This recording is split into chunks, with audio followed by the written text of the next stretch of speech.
ছেলে দূর প্রবাসে কান্দে, মাগো তোমার সোনার ছেলে দূর প্রবাসে কান্দে।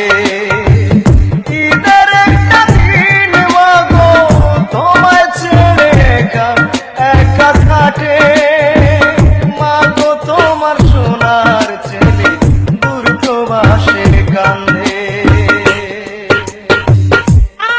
ভাই আজ একটা ঈদের দিন, ঈদের নামাজটা পড়তে পারলাম না, 1 ঘন্টা লাগে কি ভাই ছুটি দেওয়া যাবো না? ভাই আমরা আসি বিদেশ কামলা দেওয়ার জন্য, আর এখানে তো কাম ছাড়া আমাদের কোনো উপায় নেই। মন চাইলেও আমরা এই বাসার মতো ঈদ করতে পারবো না, বন্ধু বান্ধবের সাথে ঘুরতে পারতাম না।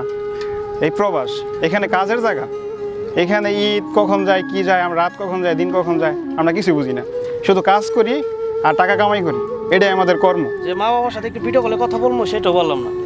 আমরা হলো প্রবাসী ভাই, সব কিছু ত্যাগ করে বিদেশ আসছি। সব থেকে বড় কথা কি জানেন ভাই?